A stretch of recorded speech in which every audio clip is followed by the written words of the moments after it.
This is not last year's Golden State Warriors, folks. The Warriors improved their league-leading road record. Actually, I don't know if that's a fact, but it seems like it's a league-leading road record. Maybe there's someone else that's undefeated. I don't know. Regardless, the Warriors are looking amazing, and Kylen Mills and I are going to break down not just their win tonight, but also Stephen Curry's official MVP campaign and a massive looming affair with the Denver Nuggets Wednesday. We're going to break it all down next. This is Locked On Warriors. You are Locked On Warriors, your daily Golden State Warriors podcast. Part of the Locked On Podcast Network, your team every day.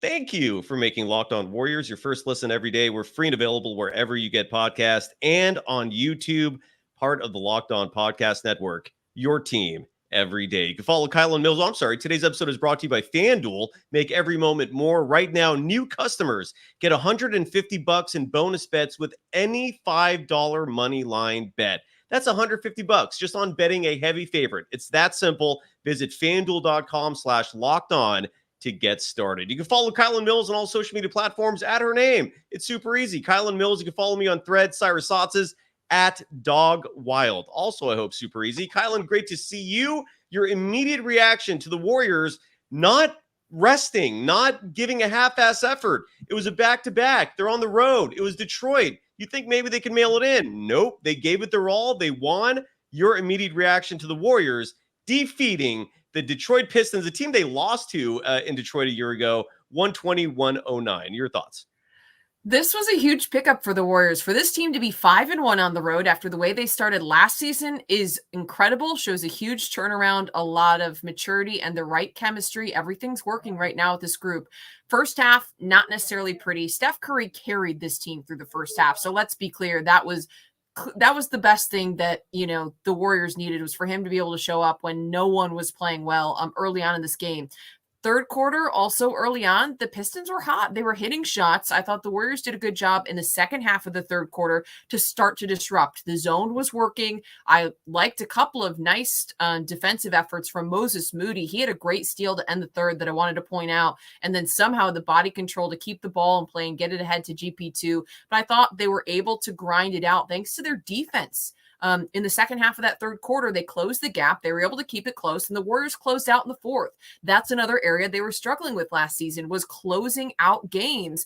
Rather than throwing in the towel, they came out. They played the way they needed to in the fourth quarter. More guys started hitting shots, and things, went their direction.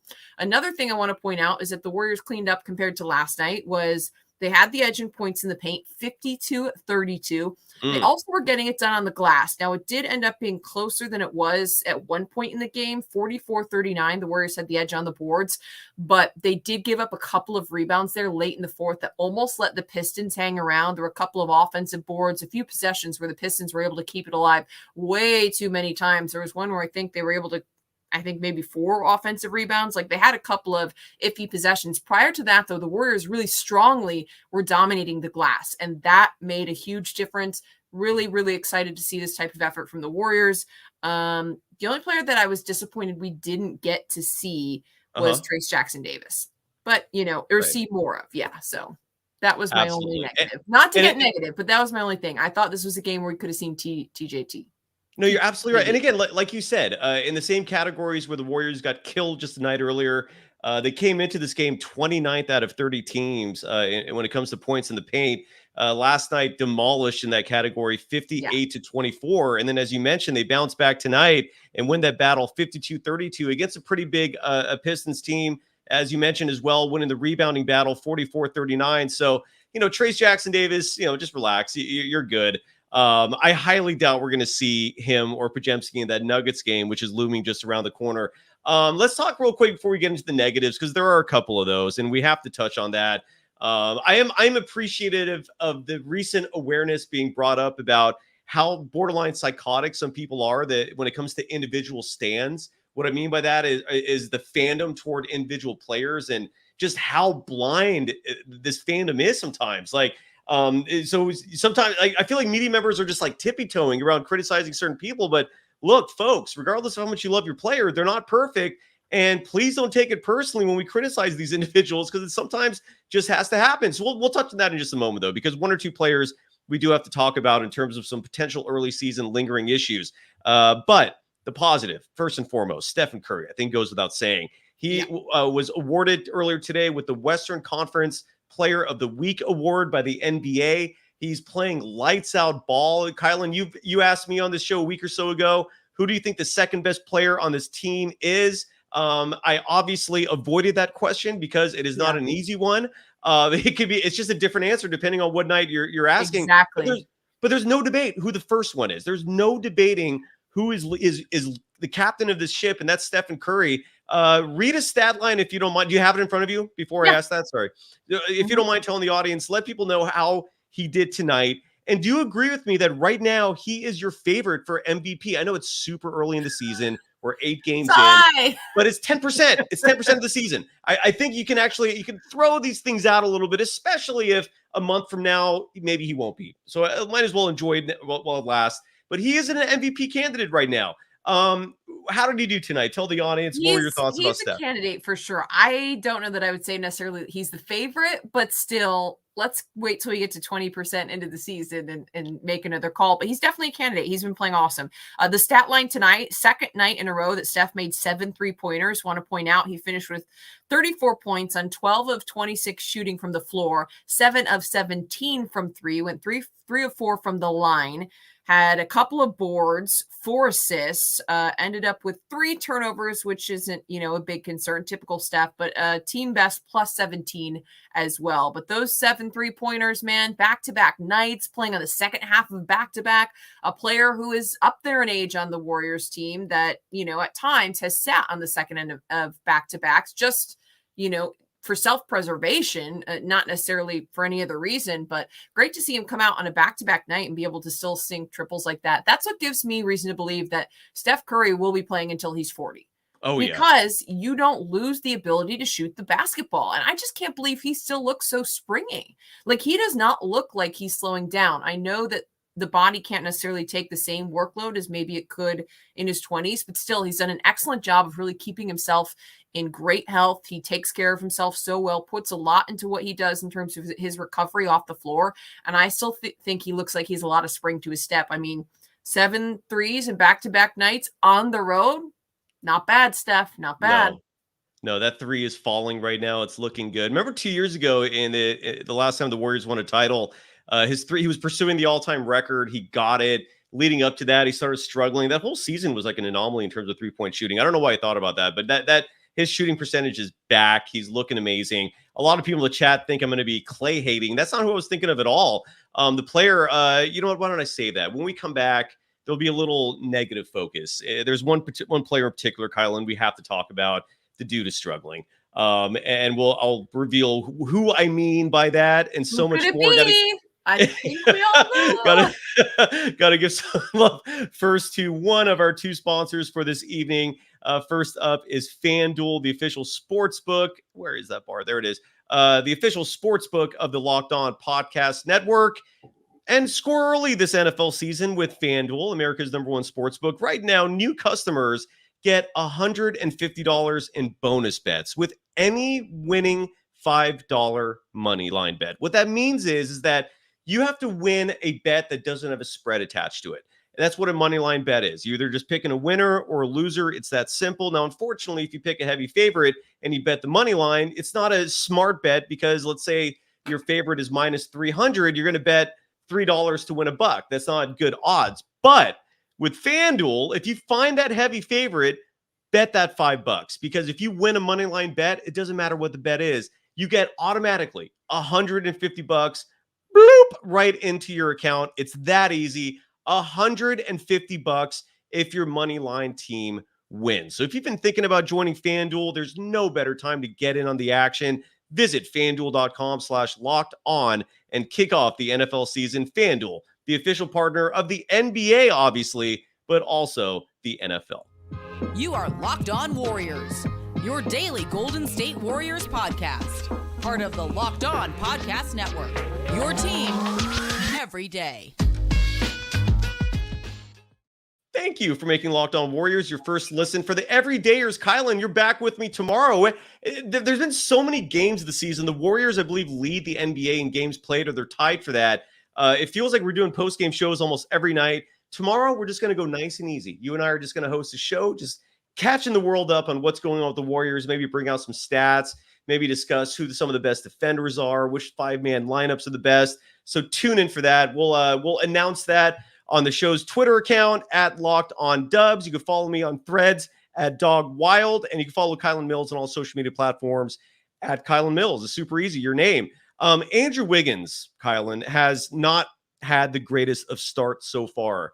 I've been critical of him on this program early in the season, largely because of his shot, whether he's forcing them, whether he's not. It looks flat. It's looking hard. I don't see touch on those shots. I'm not seeing the flick of the wrist that we've been accustomed to the last 2 years with his shots that resulted in the highest three-point shooting percentage for the Golden State Warriors in the 22 postseason when they won the championship. To me, Andrew Wiggins is a shell of himself. He doesn't look right. His numbers tonight, real fast. He played 21 minutes, and those 21 minutes were for good reason because Steve Kerr is very cognizant of Wiggins' struggles, as evident by the fact in the season opener, he benched him at the end of the game for Kaminga. We're seeing less minutes. 21 is not standard by Andrew Wiggins, and he shot 2 for 9 from the field, was 0 for 2 from beyond the arc. He missed his 2 free throw attempts, I believe, in the second quarter, did grab 6 rebounds, but nothing's working. I'm even seeing him attack the post. Even his post-up shots, those little floaters, even those he's kind of like forcing, and they're lacking touch. He finished a -4 in plus minus, the only player on the Warriors roster tonight to finish in the negative in terms of plus minus. I feel like I blasted him enough. It's not personal, folks, but Wiggins is struggling. He finished with 4 points tonight. What are you seeing? What do you think is going on with Wiggins? What are your thoughts about that struggle that the Warriors have to deal with right now? First of all, kudos to Jesse, Jill, Andre, several people who guessed in the chat that it was going to be Wiggins. Yeah, I think that was pretty obvious.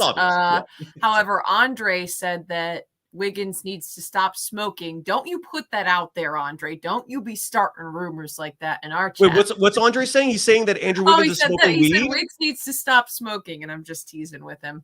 Okay, so just to be clear, Andre's saying that Wiggins is smoking a lot of weed. That's what we're trying not to. That's his theory. So Andre, Wiggs is not smoking a lot of weed. Okay, let's not talk about that so much. All right, he's not smoking weed. I don't think so. I'm just teasing with him. Andre, we love you, regular of the show. Appreciate you being on. So stop it.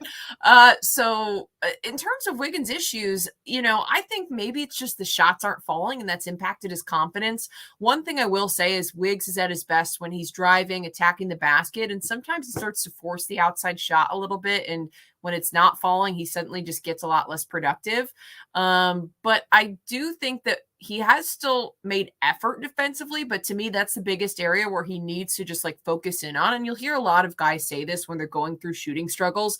The biggest way to bounce back is to not think about it so much, not press so much offensively, and just really focus on putting in the defensive effort, and the offense will come. It's something we talked about with Jonathan Kaminga, different situation, young player who at times last season was pressing or maybe not able to get the offense to come together. But still, I think that's something that could also hold true for Wiggs. Continue to put in the defensive effort because that's an area where he will always be of major value for the Warriors. But I just feel like defensively, he hasn't quite been on either. Not that there hasn't been effort there, but just something isn't quite off. Something isn't quite on with Wiggs, even defensively.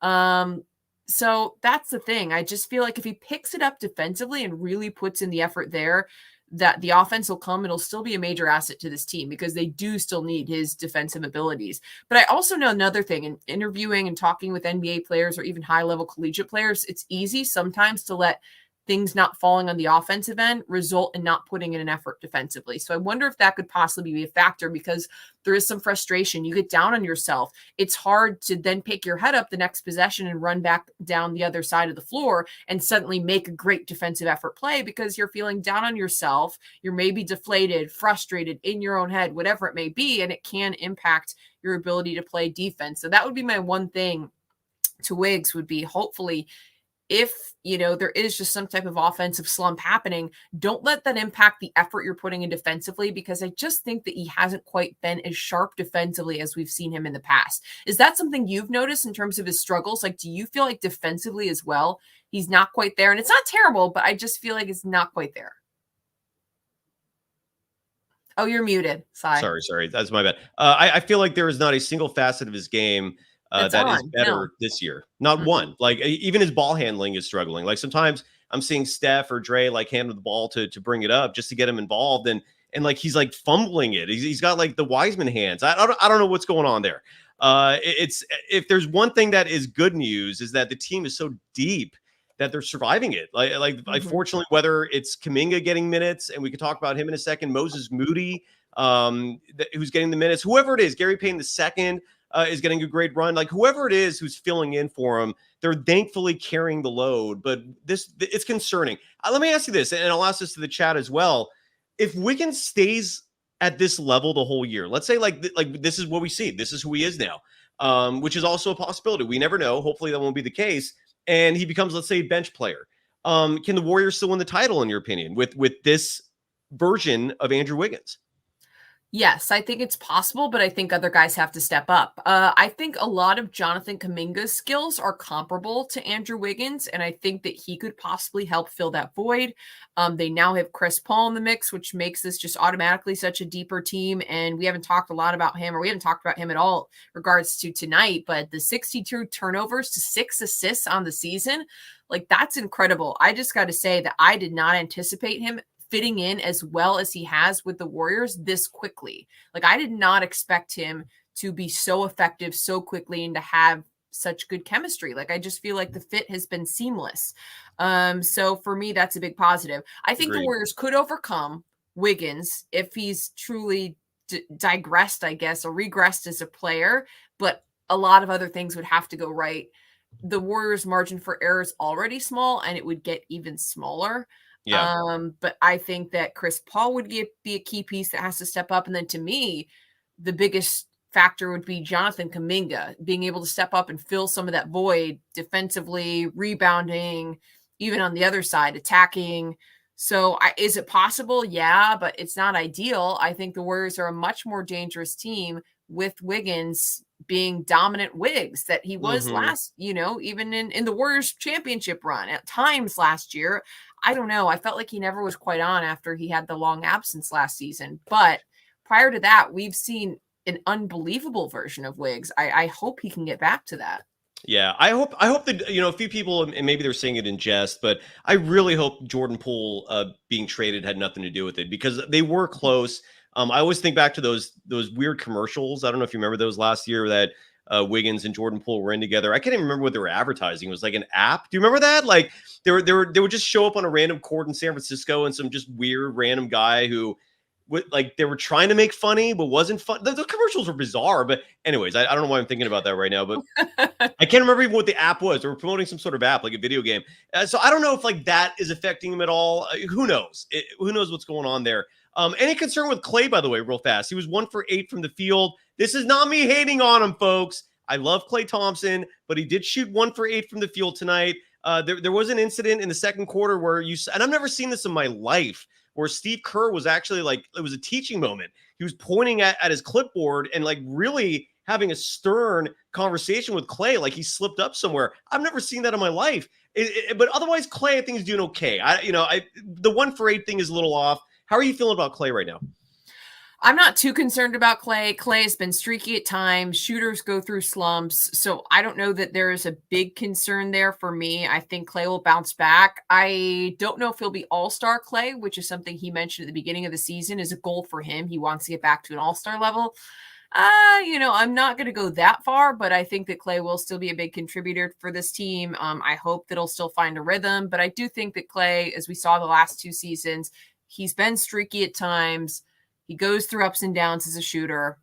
His numbers on the season are still good, so it doesn't concern me overall, too much. The only thing that concerns me is the fact that Steph Curry had to carry so much of the offensive load tonight. And, if it's not Klay, someone else has to step up. Like if it's not Klay and it's not Wiggins, who's going to be that secondary or third scorer. I think Clay did he finish with 17 tonight? So he did end up finishing.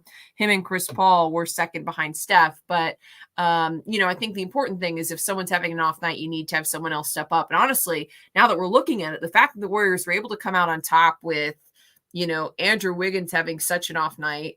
And, it took a while for Clay and even Chris Paul to get going. Like the first half was brutal. So the fact that they were able to even win this game without a lot of help for Steph, especially in that first half, I mean, to me, it speaks to the depth. It speaks to the quality of this team. I thought that also I wanted to mention that I thought Dario Saric had some nice contributions in the second half as well. Agreed. He was just all of a sudden like a bulldozer down low. He had a couple possessions. He drew a foul, another, where he had a nice post move that I was like, okay, he made a couple of threes, pulled in some boards. I thought that he made some really nice contributions in the second half. Agreed. Wholeheartedly agree with you. In just a moment, we're going to wrap up the discussion about tonight's game. A game the Warriors won comfortably. It was a little too, maybe it wasn't comfortable. The Pistons were lingering around for most of the game, but they won by 11, 120-109. We're going to wrap up that discussion, talk about the Warriors filling that 14th roster spot with a surprise. I didn't see anyone calling this one. Kylen and I will break that down next and talk about the Nuggets game. That's coming Wednesday, and folks, that's huge. There's no denying that game is going to be a statement game. It's going to have a lot of significance attached to it, especially when you consider the fact that both teams are healthy. And the Warriors were shut out last year, the first time in the dynasty that any team from the Western Conference shut them out throughout the season. It was 4-0. So we're gonna talk about if things have changed, if the Warriors are even ready for that matchup. Got to give some love first, though, to Jace Medical. And that's a sponsor that I love bringing up because it's very simple. Look, if I was a salesman for Jace, it would be an awesome sale because I just tell people what I'm telling you now. Folks, you need medical kits in your house, right? And if you go to your local drugstore, local grocery store, you can buy a decent one. It might have Band-Aids in it. It might have gauze. But what it's not going to have is what the Jace case provides, which is 5 life-saving antibiotics for emergency use. All it takes to get a Jace case is to fill out a simple online form, and in some cases, jump on a quick call with one of their board-certified physicians. Another perk of getting a Jace case, you have access to real doctors. Get ongoing care from their physicians on any treatment-related questions. Doctor-created, doctor-recommended. So don't get caught unprepared. Everyone should be empowered to care for themselves and their loved ones during the unexpected. Natural disasters happen. Accidents happen. Be prepared, folks. Go to jacemedical.com and enter the code locked on at checkout for a $20 discount on your order. Again, the promo code is locked on at Jace, Jase medical.com. You are Locked On Warriors, your daily Golden State Warriors podcast. Part of the Locked On Podcast Network, your team every day. All right, one final segment, wrapping it up here. I'm joined by Kylen Mills. You can follow her on all social media platforms at her name, Kylen Mills. You can follow me on Threads at Dog Wild.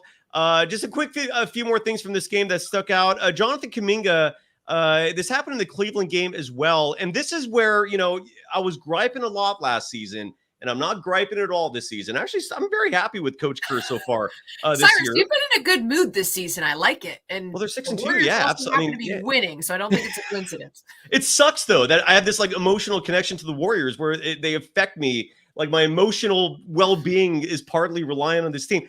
That's not a good thing, Kylen. I'm literally dependent on the Golden State Warriors for emotional health. It sucks, but nonetheless, that's what BetterHelp is for. One of our sponsors of the show. Thank you. Oh my God, look at that. BetterHelp, absolutely another sponsor. BetterHelp, yes. When the Warriors are going through struggles, and so are you. You can get outside help. That's true.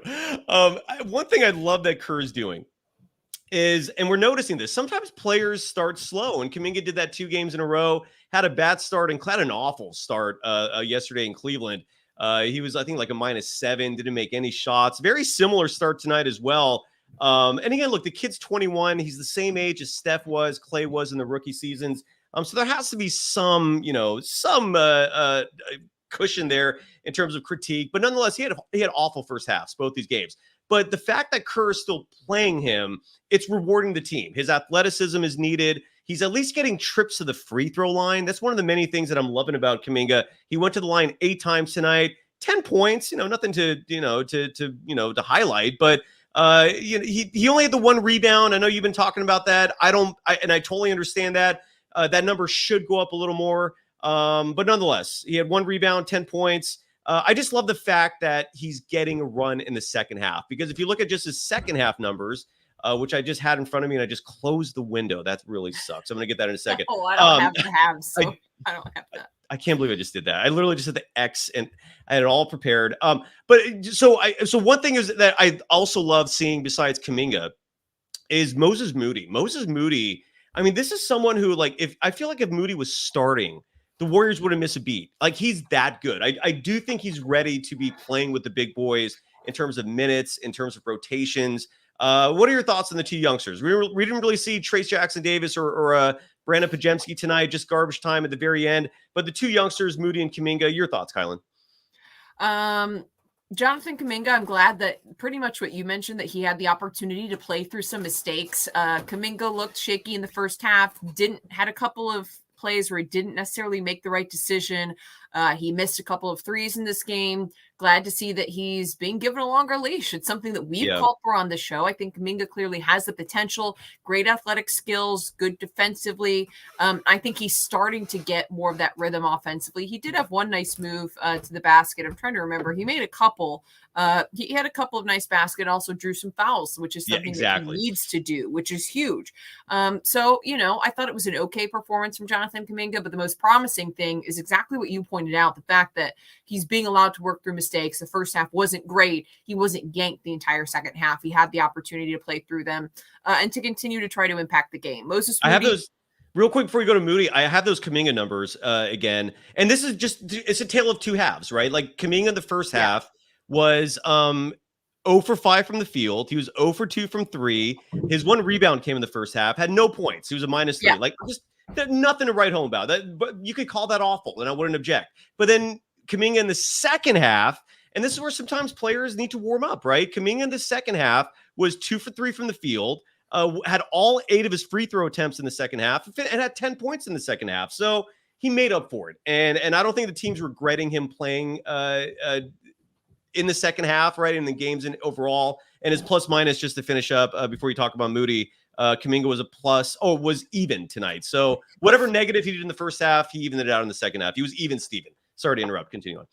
No, I just was saying, I think that's good information to have, because pretty much just backs up what you and I both said, that he was not great in the first half and then turned things around in the second.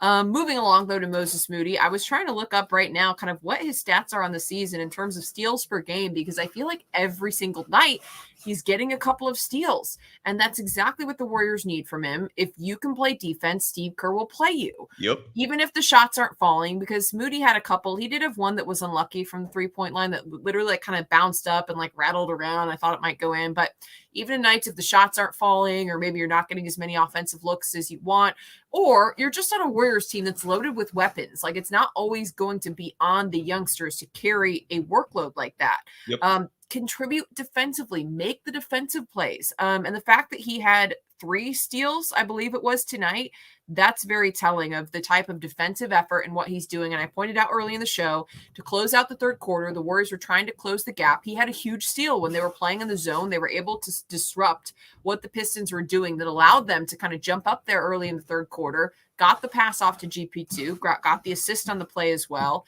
And I thought that was a really critical kind of momentum swinging play going into the third to fourth quarter break. The Warriors then came out and were able to really take control of the game in the fourth.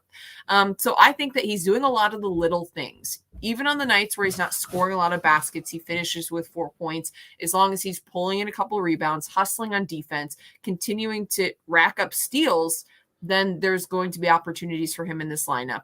So I thought it was positive for Moody, 19 minutes, 4 points. Again, not great. Totally acknowledge that. Missed a pair of threes, but he did finish with 2 rebounds, 2 assists, and then 3 steals. Plus 8 was among the top 4 guys on the team in terms of plus minus. So, and again, I just thought he had a couple of key hustle plays in the second half that helped, kind of get the Warriors over that hump in the third quarter. And then I also think that we could have, and I would have liked to see more of Trayce Jackson-Davis and Brandon Pajemski. Give them more time. Steve Kerr, I really love those two.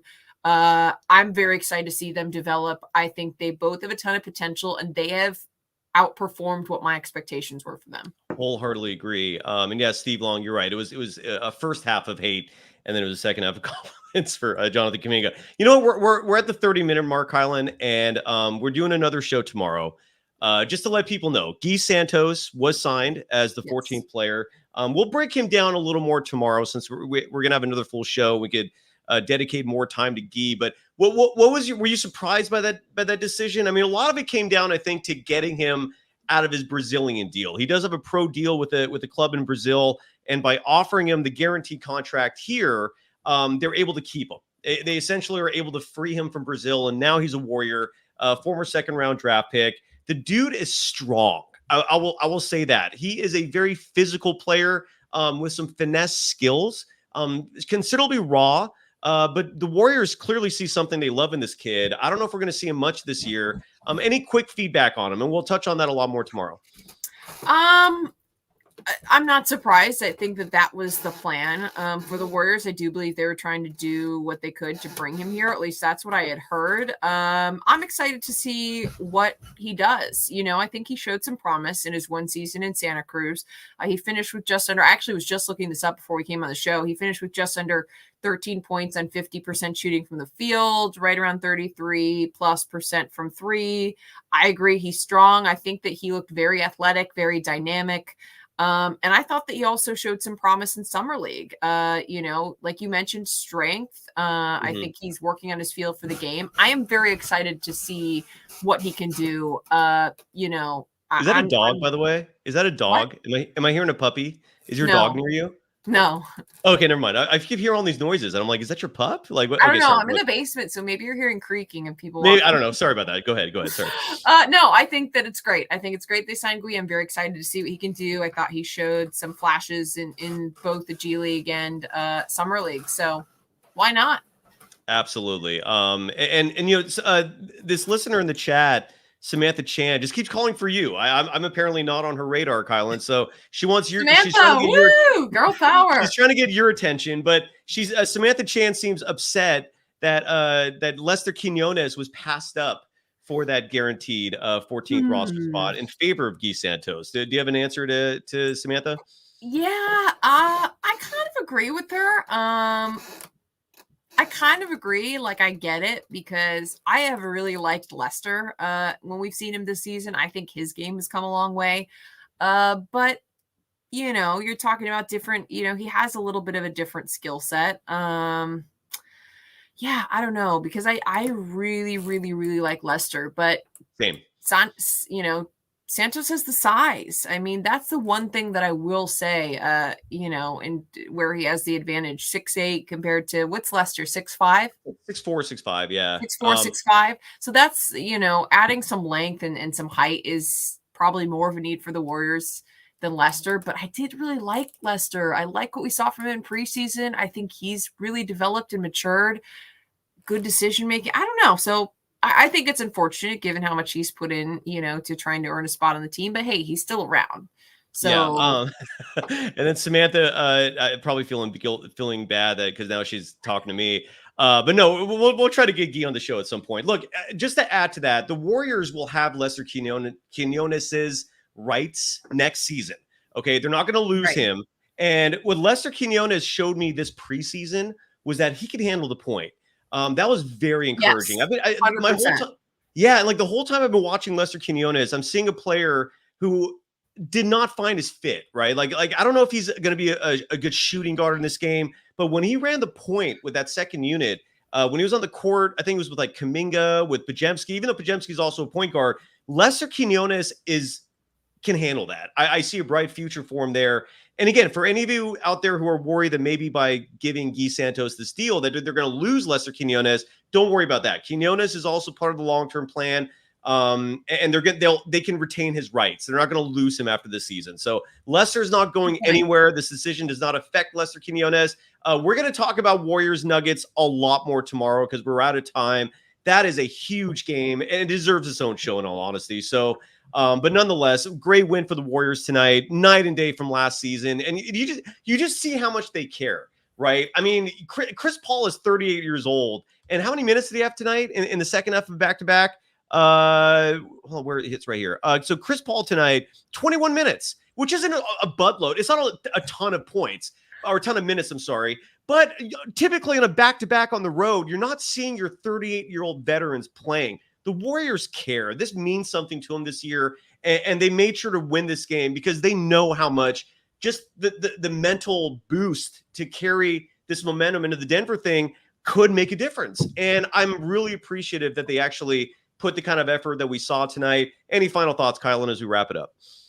Nope, but hi, Richard, who is on a quick trip in South Africa. One of our loyal viewers, listeners. Hope your trip is going well.